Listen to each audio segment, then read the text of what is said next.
Shalom, saudara yang Tuhan Yesus Kristus kasihi, berjumpa kembali dengan saya dan beberapa menit ke depan kita akan bersama-sama merenungkan satu bagian firman Tuhan. Namun sebelum kita akan membaca dan merenungkan serta mempelajari bagian firman Tuhan pada hari ini, saya mengajak kita berdoa, memohon hikmat dan tuntunan dari Roh Kudus. Mari kita berdoa. Bapa di sorga, terima kasih atas kemurahan Tuhan bagi kami, di mana hari ini kami kembali ingin mendengarkan Tuhan berbicara bagi kami melalui Alkitab yang adalah firman Tuhan sendiri. Oleh sebab itu, terangilah hati dan pikiran kami, agar firman-Mu dapat kembali memberkati kami semua. Terima kasih Tuhan, dalam nama Yesus kami berdoa, haleluya, amin. Saudara yang Tuhan Yesus Kristus kasihi, firman Tuhan yang menjadi renungan kita pada hari ini terambil dari surat Yakobus, pasal yang pertama, ayat 2 sampai dengan ayat yang ke-8. Mari kita membaca perikop firman Tuhan ini. Saudara-saudaraku, anggaplah sebagai suatu kebahagiaan apabila kamu jatuh ke dalam berbagai-bagai pencobaan. Sebab kamu tahu bahwa ujian terhadap imanmu itu menghasilkan ketekunan, dan biarkanlah ketekunan itu memperoleh buah yang matang, supaya kamu menjadi sempurna dan utuh dan tak kekurangan suatu apapun.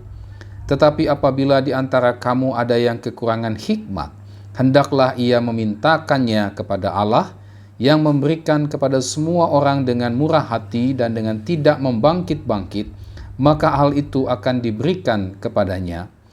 Hendaklah ia memintanya dalam iman, dan sama sekali jangan bimbang, sebab orang yang bimbang sama dengan gelombang laut yang diombang-ambingkan kian kemari oleh angin. Orang yang demikian janganlah mengira bahwa ia akan menerima sesuatu dari Tuhan, sebab orang yang mendua hati tidak akan tenang dalam hidupnya.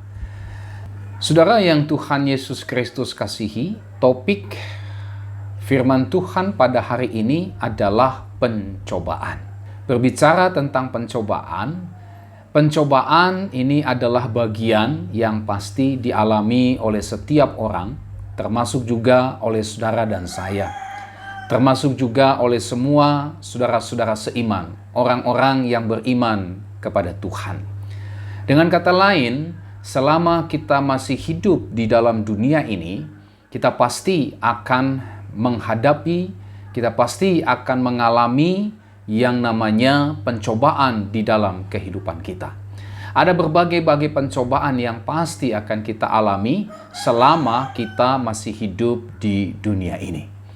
Nah, bagian firman Tuhan pada hari ini akan membukakan kepada kita ada 3 kebenaran penting tentang pencobaan.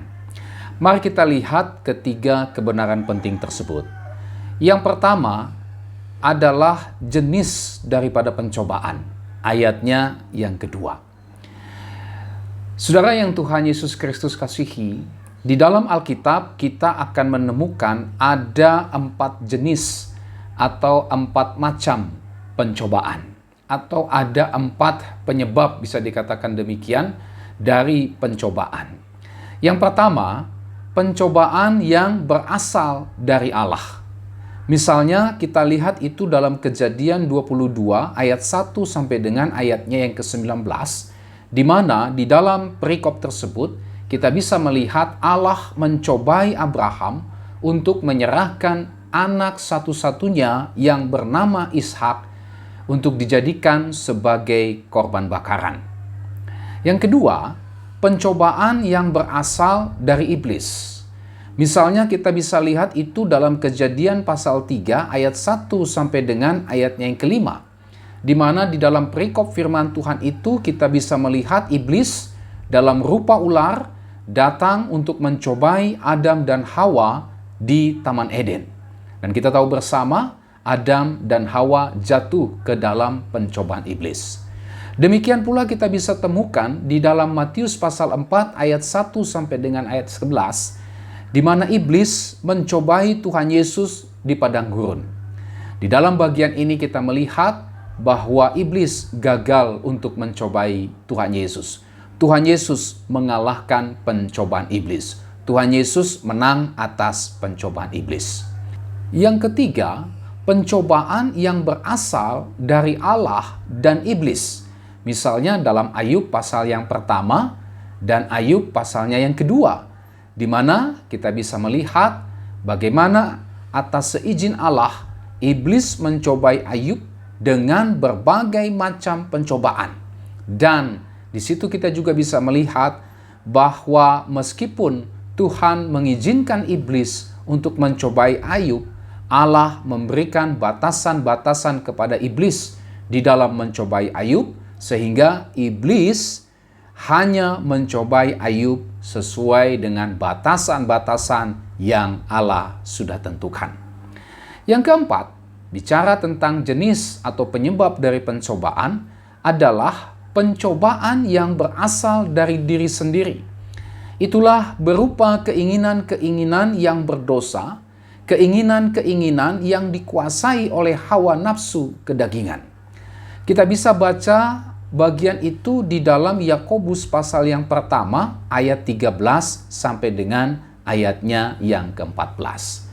Jadi saudara yang Tuhan Yesus Kristus kasihi, kita bisa melihat di dalam Alkitab ada 4 macam, ada 4 jenis, atau ada 4 penyebab dari pencobaan yang dialami oleh manusia atau secara khusus yang dialami oleh orang-orang percaya. Nah, kembali kepada perikop yang menjadi renungan kita pada hari ini. Tentu muncul pertanyaan bagi kita. Kira-kira pencobaan yang dibicarakan oleh Yakobus dalam pasal 1 ayat 2 sampai dengan ayat yang ke-8 ini masuk kategori pencobaan yang bagaimana? Kalau kita melihat ayat yang kedua, Alkitab berkata demikian, "Saudara-saudaraku, anggaplah sebagai suatu kebahagiaan apabila kamu jatuh ke dalam berbagai-bagai pencobaan."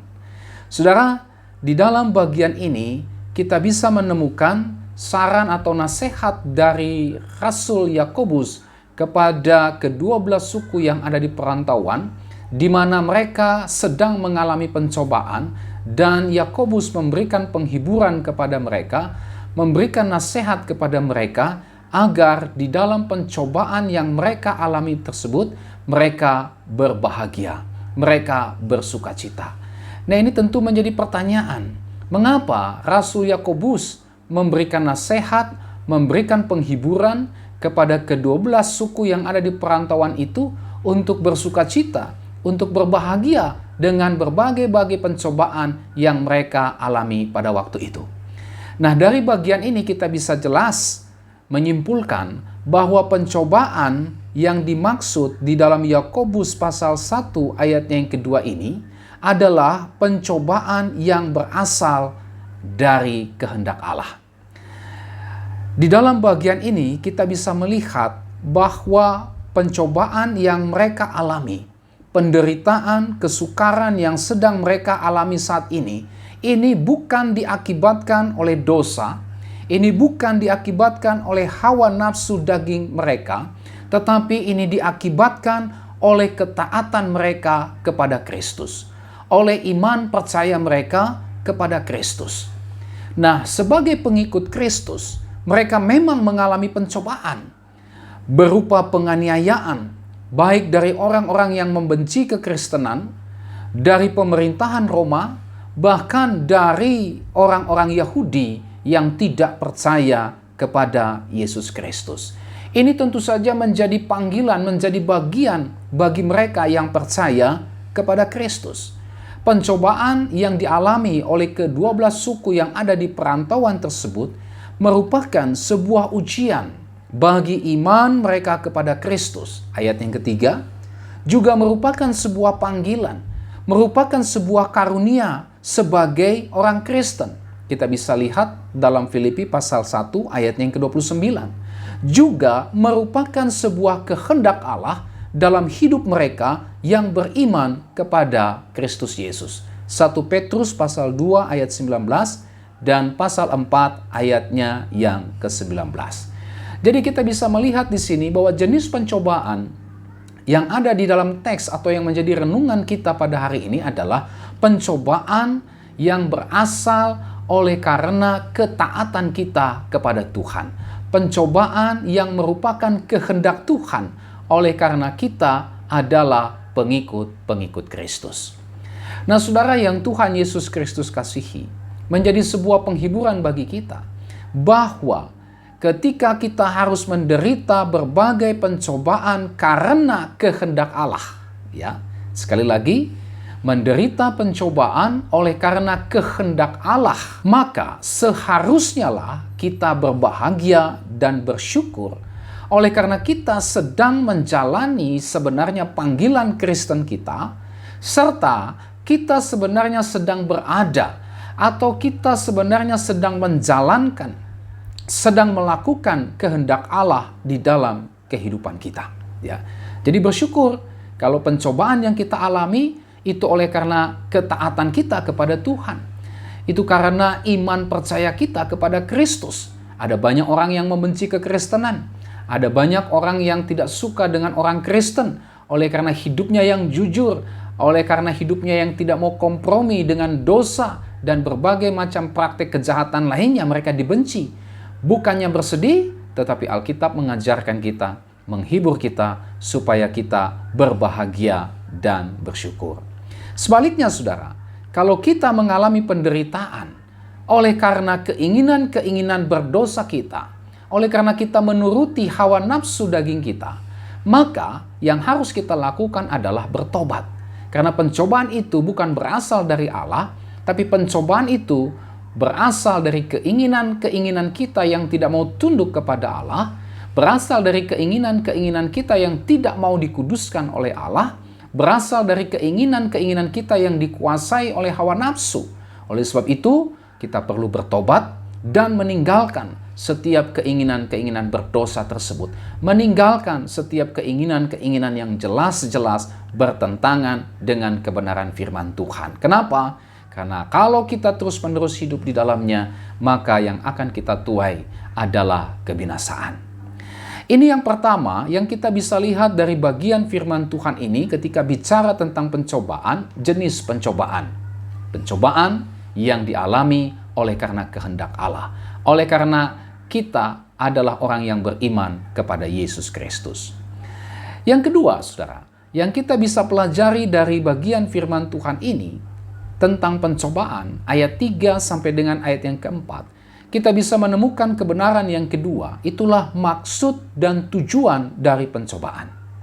Nah, di dalam ayat 3 sampai 4 ini kita bisa melihat bahwa maksud dan tujuan dari pencobaan atau maksud dan tujuan dari ujian terhadap iman Kristen, terhadap iman ke-12 suku yang ada di perantauan yang menjadi alamat daripada surat Yakobus ini adalah untuk menghasilkan ketekunan.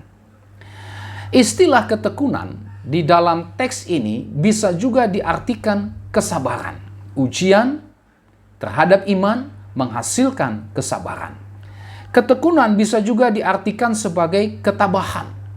Ketekunan bisa juga diartikan sebagai keteguhan hati. Nah, saudara, makna daripada ketekunan atau istilah Yunaninya hupomone ini adalah kemampuan bertahan di dalam kesukaran, bukan hanya dengan sikap sekedar bertahan, ya, atau diam atau pasif, tetapi juga dengan sikap sedemikian rupa sehingga mampu untuk menjadikan situasi hal yang tidak menyenangkan itu menjadi sesuatu yang memuliakan Tuhan. Ini makna dari ketekunan. Ini makna dari kesabaran, ketabahan, dan keteguhan hati. Jadi dengan jelas kita bisa menemukan di sini bahwa maksud dan tujuan dari pencobaan ini adalah untuk menghasilkan iman yang tahan uji. Untuk menghasilkan kehidupan rohani yang tahan banting. Kehidupan rohani yang tidak gampang untuk bersungut-sungut di dalam pencobaan. Melainkan bersyukur dan memuji Tuhan. Berserah sepenuhnya kepada Tuhan, serta terus melakukan berbagai perbuatan baik yang memuliakan Allah. 1 Petrus pasal 4 ayatnya yang ke-19. Sehingga dengan demikian, pada akhirnya kita terus diproses oleh Tuhan, semakin matang dalam kehidupan rohani kita, kita semakin dewasa di dalam iman, serta kita menjadi pribadi sebagaimana yang dikehendaki oleh Allah. Inilah yang menjadi maksud dan tujuan dari pencobaan yang berupa ujian terhadap iman kita yang percaya kepada Tuhan Yesus Kristus. Saudara, kita memang menderita dengan setiap pencobaan yang kita alami sebagai orang yang beriman kepada Kristus. Tetapi, meskipun kita mungkin harus berduka cita, meskipun kita harus mengalami penderitaan, meskipun kita harus mengalami rasa sakit di dalam pencobaan yang kita alami, tetapi kita bisa mempercayai, kita bisa mengimani bahwa maksud dan tujuan dari semua itu adalah menghasilkan hal-hal yang baik, mendatangkan berkat Tuhan yang pada akhirnya membuat kita bersuka cita, membuat kita senantiasa bersyukur, serta memuji dan memuliakan Tuhan. Oleh sebab itu, apapun pencobaan yang saudara alami saat ini, oleh karena saudara adalah orang percaya, oleh karena saudara adalah orang yang beriman kepada Kristus, tetaplah percaya, tetaplah meyakini bahwa kesulitan, penderitaan, duka cita yang saudara alami oleh karena pencobaan yang saudara alami tersebut pasti akan mendatangkan berkat yang membuat saudara pada akhirnya bersuka cita, bersyukur, memuji, dan memuliakan Tuhan. Kebenaran ketiga yang kita bisa lihat di dalam bagian firman Tuhan ini, ayat 1, ayat 5, dan ayatnya yang ke-8. Di situ kita bisa menemukan cara menghadapi pencobaan. Nah, di dalam ayat 1, ayat 5 sampai dengan ayat 8, kita bisa melihat setidaknya ada beberapa cara atau sikap atau tindakan di dalam menghadapi pencobaan. Apa saja itu? Mari kita lihat yang pertama. Itulah bergembira, berbahagia karena kita mengimani bahwa setiap pencobaan yang kita alami sebagai orang beriman pasti membawa berkat. Ayat 1. Tadi kita sudah singgung dalam poin yang kedua. Nah, saudara, di dalam bagian ini kita bisa belajar bahwa Alkitab mengajarkan bahwa ketika kita menghadapi pencobaan, menghadapi ujian terhadap iman kita, Alkitab mengajar supaya kita bergembira dan berbahagia. Perhatikan ayatnya yang pertama ini. Saudara-saudaraku, anggaplah sebagai suatu kebahagiaan apabila kamu jatuh ke dalam berbagai-bagai pencobaan. Nah, kalimat anggaplah sebagai suatu kebahagiaan ini bukan dipahami bahwa kita harus berbahagia atau bersuka cita dengan kesulitan, dengan penderitaan, dengan kesakitan yang kita alami dalam pencobaan. Atau bukan pula hal ini sebagai bentuk menyangkali rasa sakit, duka cita yang kita alami dengan berpura-pura berbahagia dan bersuka cita. Bukan itu maksudnya. Anggaplah sebagai suatu kebahagiaan apabila kamu jatuh ke dalam berbagai-bagai pencobaan. Artinya, saudara, bukan kesukaran, kesakitan, duka cita, penderitaan dari pencobaan itu sendiri yang kita harus anggap sebagai suatu kebahagiaan atau berkat. Bukan.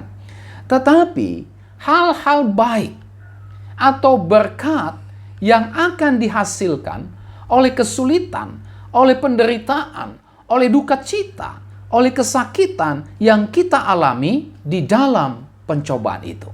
Ya.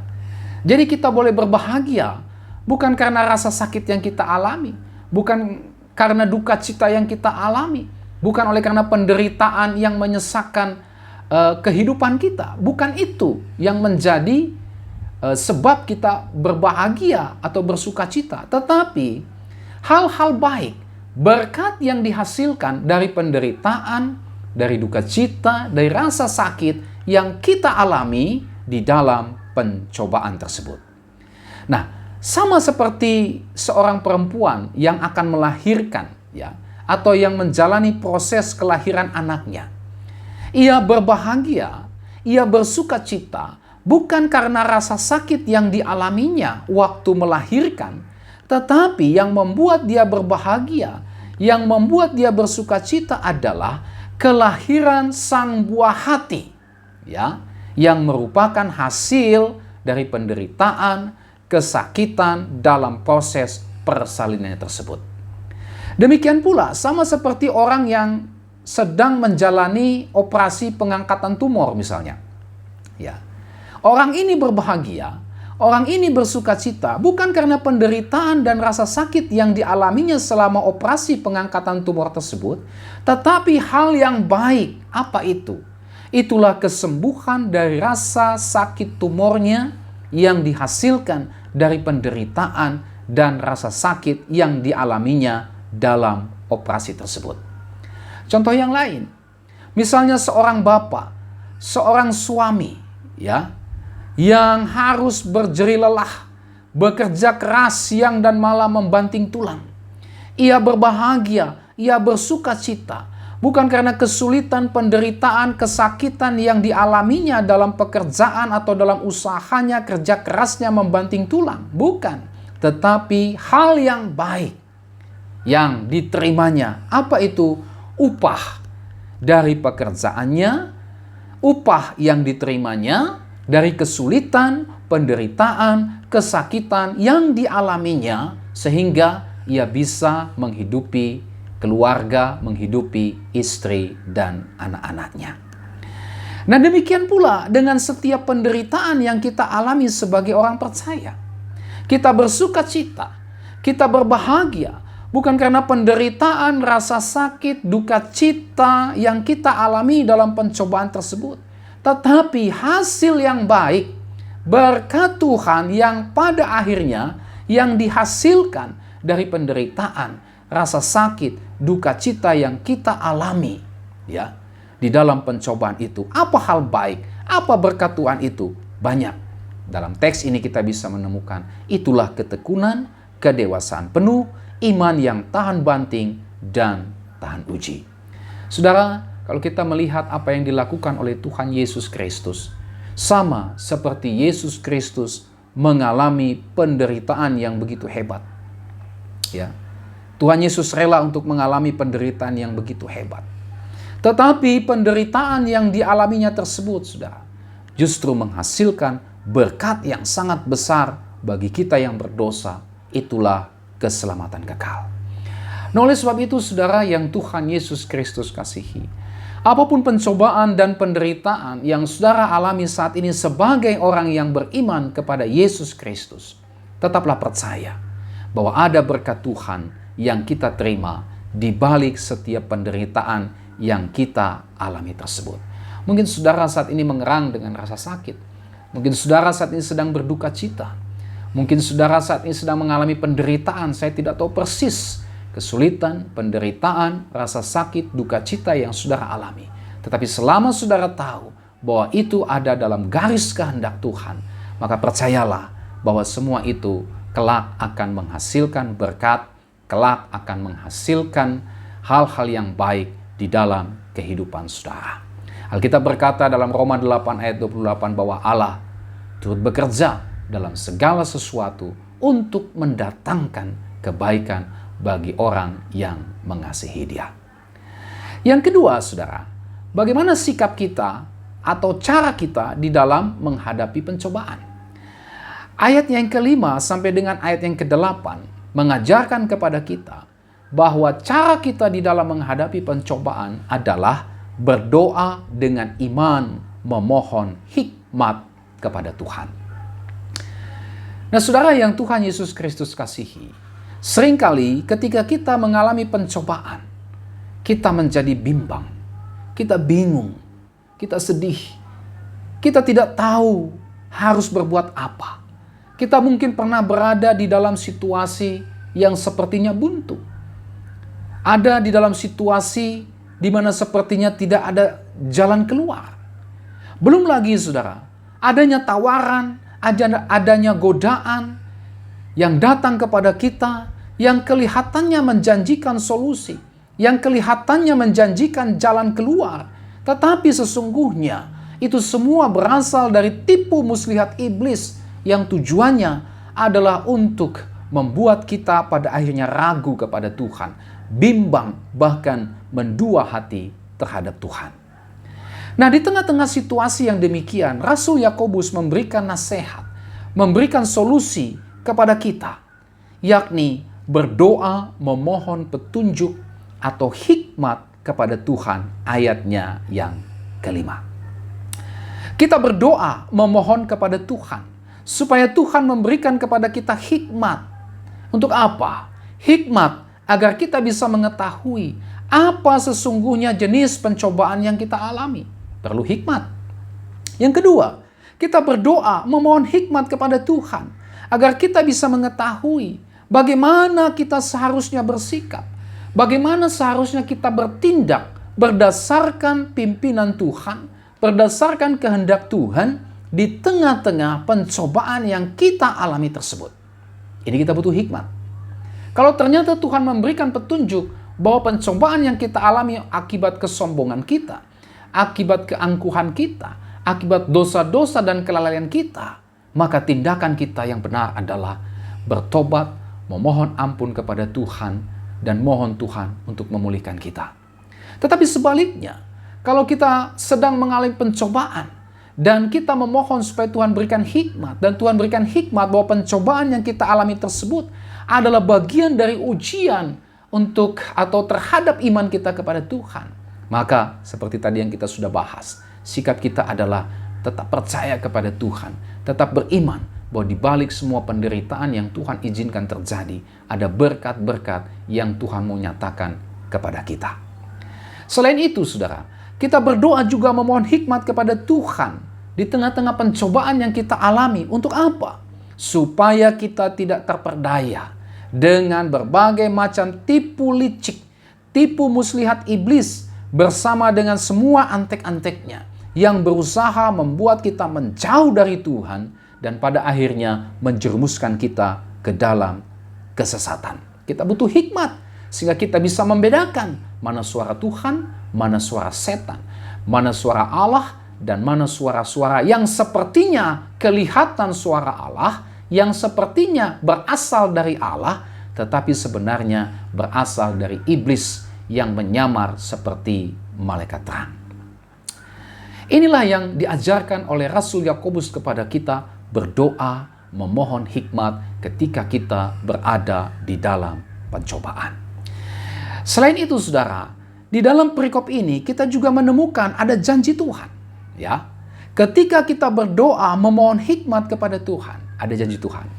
Tuhan berjanji bahwa Ia akan menjawab doa kita tersebut, yaitu dengan memberikan hikmat kepada kita ketika kita dalam pencobaan, sehingga kita tahu bagaimana kita harus bersikap sesuai dengan pimpinan dan kehendak Tuhan. Perhatikan ayat yang kelima. Alkitab berkata, "Tetapi apabila di antara kamu ada yang kekurangan hikmat, hendaklah ia memintakannya kepada Allah, maka hal itu akan diberikan kepadanya." Tuhan pasti akan mengabulkan apa yang menjadi permohonan kita. Itulah hikmat yang kita minta kepada Tuhan. Oleh sebab itu, saudara, betapa pentingnya kita bersungguh-sungguh berdoa, memohon hikmat kepada Tuhan. Kita harus meyakini bahwa Tuhan pasti akan menjawab doa kita yang didasarkan kepada janji Tuhan tersebut dalam firman-Nya. Ya, Tuhan pasti akan menjawab doa kita ketika kita memohon hikmat di tengah-tengah pencobaan yang kita alami. Alkitab mengajarkan kepada kita, khususnya dalam Yakobus ini, bahwa ketika kita berdoa memohon hikmat, hati-hati. Kita tidak boleh ragu, kita jangan sampai bimbang, kita jangan sampai plin-plan di dalam meyakini jawaban Tuhan atas doa kita yang memohon hikmat tersebut.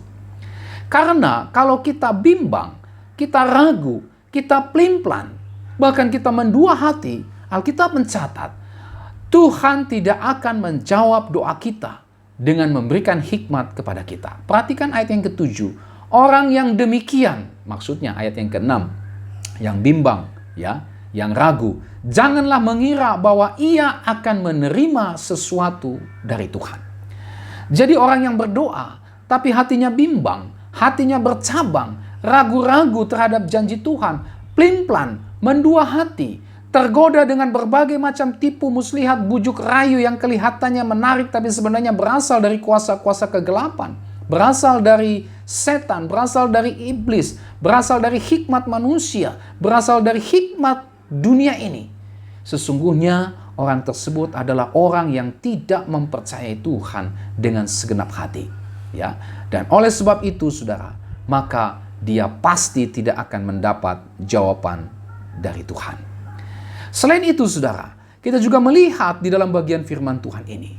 Kalau kita bimbang, kalau kita ragu, kalau kita pelin-pelan, bahkan mendua hati, Alkitab mencatat dalam ayat yang ke-8, hidup kita bukan hanya tidak mendapat jawaban doa, bukan hanya Tuhan tidak menjawab kita, tetapi juga kita tidak akan mengalami ketenangan. Ayat 8. Sebab orang yang mendua hati tidak akan tenang di dalam kehidupannya. Kita akan menjadi gelisah. Kita akan takut. Kita akan cemas. Kita akan khawatir. Kita menjadi orang yang tidak berpengharapan, putus asa, kehilangan damai sejahtera. Ya. Itulah yang membuat kita pada akhirnya sulit untuk bersyukur dan bersukacita. Karena keadaan hidup kita menjadi tidak tenang. Nah, oleh sebab itu, saudara, ketika kita mengalami pencobaan, mari kita berdoa, meminta hikmat hanya kepada Tuhan dan bukan mengandalkan hikmat manusia, bukan mengandalkan hikmat dunia. Apalagi kita mengandalkan hikmat ya yang berasal dari kuasa-kuasa kegelapan yang hanya membuat kita jauh dari Tuhan dan juga yang membuat hidup kita semakin tidak tenang. Nah, inilah dua cara tentang bagaimana kita bersikap dan bertindak di dalam menghadapi pencobaan. Yang pertama, bergembira, berbahagia, karena kita mengimani bahwa pencobaan yang kita alami sebagai orang beriman pasti membawa berkat. Sikap yang kedua adalah berdoa dengan iman, memohon hikmat Tuhan, dan percayalah Tuhan pasti menjawab doa kita, memberikan hikmat sehingga kita tetap bisa bertahan dan berkemenangan dalam pertolongan Tuhan di tengah-tengah pencobaan yang kita alami. Nah, saudara yang Tuhan Yesus Kristus kasihi, inilah 3 kebenaran penting yang kita bisa peroleh dari firman Tuhan ini ketika kita menghadapi pencobaan. Pahamilah jenis pencobaan yang kita alami sesuai dengan petunjuk firman Tuhan. Carilah petunjuk firman Tuhan untuk saudara bisa memahami kira-kira pencobaan yang saya alami ini adalah pencobaan jenis apa. Selidikilah firman Tuhan ya, sehingga saudara bisa memahami jenis pencobaan apa yang saudara alami sesuai dengan petunjuk firman Tuhan. Saudara juga meyakini ya bahwa ada berkat Tuhan di setiap pencobaan yang kita alami dalam garis kehendak Tuhan, dalam garis iman kepada Tuhan, serta kita terus bersemangat dalam berdoa dengan penuh iman memohon kepada Tuhan supaya Tuhan berikan hikmat dan hikmatnya tersebut kita bisa peroleh atau bersumber dari Alkitab yang adalah firman Allah sendiri, sehingga dengan demikian saudara dan saya kita bisa bertindak dengan benar, bertindak sesuai dengan petunjuk Allah, bertindak sesuai dengan kebenaran Allah, bertindak sesuai dengan kehendak Allah di dalam menjalani setiap pencobaan yang terjadi dalam kehidupan kita. Kiranya firman Tuhan ini menjadi berkat bagi saudara sekalian. Mari kita berdoa, bersyukur untuk firman Tuhan ini. 3 kebenaran sudah kami lihat dari bagian firman Tuhan ini Tuhan. Yakobus 1 ayat 2-8. Kami telah melihat bagian firman Tuhan yang mengajar kami untuk kami bisa menemukan apa maksud pencobaan yang Tuhan izinkan terjadi. Untuk bisa kami memahami jenis pencobaan yang kami alami. Serta dari bagian ini juga kami belajar bagaimana kami harus bertindak, bersikap di dalam menjalani pencobaan yang terjadi dalam kehidupan kami. Roh Kudus, ingatkan firman-Mu itu dalam kehidupan kami. Doa hamba-Mu, Tuhan memberkati saudara-saudara yang sudah mendengarkan firman, apapun pencobaan yang mereka alami. Tuhanlah yang menjadi kekuatan, sumber penghiburan bagi mereka, dan Tuhan terus meneguhkan iman percaya mereka. bahwa ada pelangi sehabis hujan, bahwa ada sinar mentari sehabis badai, bahwa ada janji Tuhan yang indah yang akan digenapkan dalam kehidupan mereka ketika mengalami pencobaan yang Tuhan izinkan terjadi dalam kehidupan mereka. Terima kasih Tuhan, berkati kami semua, dalam nama Yesus kami berdoa. Amin. Sampai kita berjumpa kembali saudara, Tuhan Yesus memberkati saudara dan shalom.